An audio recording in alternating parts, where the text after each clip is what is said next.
Good afternoon, hello, welcome to the TriathlonDan YouTube channel and welcome to another day of triathlon training, although it's mainly time trial at the minute. This evening I had hoped to get out for a bike ride on the actual road, not in Watopia. However, the weather is not playing ball. It was forecast showers tonight and it's looking very showery, so I'm going to go on Zwift. However, I had plans to show you my training bike setup with time trial in mind because I was going to ride it tonight, so I'm still going to show you. Okay, let's go. Firstly, do not tell Liz that it's on the landing. You listening? Don't tell her. Cheers. Okay, so this is my Canyon Endure Race. I've had this years now. What I've done is basically put clip-on bars on it, and they look really long from here, wow. But the key part is, I've made this as similar to my time trial bike as I can. So the distance between the armrests is the same as my time trial bike. The distance between the armrest and the height of the extension is the same as my time trial bike. Yes, it is not the same as my time trial bike. However, the reach is very similar. It's a little bit shorter. That's just, I just can't quite get it much longer than that. And basically, I will ride this bike now on club rides. Obviously, I won't use the extensions in the group, but every time I go on the front or every time I go off the back, which would be quite common, I can get on the extensions and all those little sort of all those little bits of training in TT position will pay off. I don't know if I can show you me in like, there you go, oh yeah, check that out.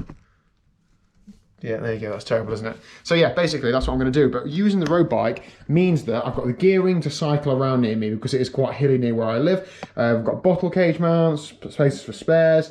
I know the brakes work on the hills and stuff. It's just a lot easier to ride than the TT bike, and I will also mix this with some actual TT bike riding because I need to get used to that. But I find that this really helps me limit the wear and tear on my TT bike when I'm putting expensive, I don't know, chain rings and wheels and everything like that and tyres on the bike. I don't want to wear them out just training because it soon becomes more and more expensive, doesn't it? So whereas this tubular setup, so it should be okay puncture wise. I'm running my NRG wax chain on here, so it does stay very clean. And of course that prevents the drivetrain becoming more worn, but when the drivetrain does wear, it's a lot cheaper to replace on here than it is on the TT bike. So yeah, that is it. The only thing I'm thinking about is the saddle isn't quite the saddle I ride in TT position, but I find because this is a little bit higher on the front of my TT bike, I get on okay with it, so I'll keep going. Anyway, I'm gonna get changed and get in the garage for some sort of session in TT position, and I'll see you there. But first I'm going to cook tea because, as Liz pointed out yesterday, I haven't done that for a long time. So if you haven't been along for the ride when I'm cooking before, what I tend to do is look at the menu that we have where we plan out our weekly or daily meals and pick the easiest one to make because we don't always stick to it. So I'm looking at things like scampi, chips and mushy peas, sausage baguettes, couscous and veg, blah, blah, blah. What's the easiest one on here? Smoky bacon pieces, pasta bake. And again, bacon's in inverted commas, is probably some sort of meat replacement. So that's what I'll go for because that means I can cook it, then I can get on the bike. Then when Liz is home at some point during that time, she can just bing in the microwave for a minute or so. And she's got her tea, I get the brownie points that I'm gonna look to cash in very soon when I get off my long training rides.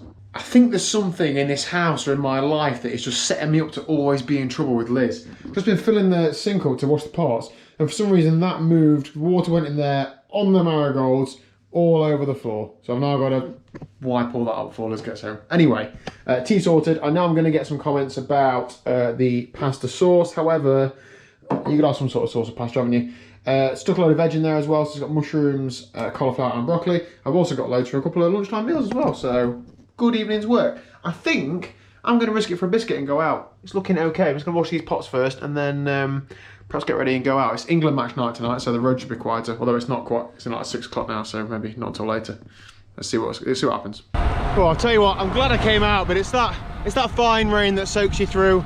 I've got my phone in a plastic bag, this camera's waterproof, and you're not made of sugar, are you? So my skin's all right. It's quite warm as well, so nothing to worry about.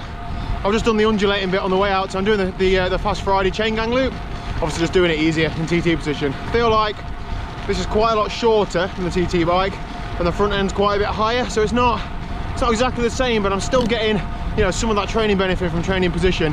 And I wouldn't want to bring the TT bike out in conditions like this just because it's another job to have to do to clean it, and then putting wear and tear on those components that on race day you might rely on and they might just fail. So that's my thought process. Anyway, I'm gonna get my head down now, get the loop done, and I'll see you afterwards, but I feel all right. Whoa, right, I'm gonna need you to restrain yourselves, particularly the 2.5% of my audience that's female.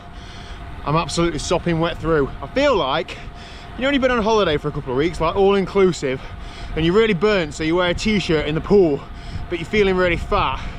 That's what I feel like. I'm that guy in the pool with a t-shirt just like clinging to his belly. Anyway, I put the stats on screen from tonight's ride. What was it, about an hour and 40, normalised power about 250 watts. That's pretty much the flattest route around here, and it's still 1500 feet of climbing, so it's fairly lumpy, as I keep going on about. But yeah, that was really good. I'm glad I did that. On the 12-hour day, it could be raining, so I'm going to get used to this, because I'm not pulling out, and I'm not stopping, you know, not doing it without too many double negatives, but whatever. Anyway, I feel mint, to be honest. I haven't really done any hard sessions this week. I normally like front load my weeks and then still do the club rides later in the week, and then I end up absolutely done in. So this week's a bit different in that Monday, Tuesday, Wednesday is going to be easier days, which they have been, and then Thursday, Friday is going to be hard, Saturday's going to be easy, and Sunday's going to be hard. It's a time trial, so that's the plan. Anyway, so that's it for today's video. Thank you very much for watching. If you haven't already though, hit the subscribe button down below. Plenty more triathloning and time trialing coming to come this year. And I'll see you tomorrow at 4 PM. Laters.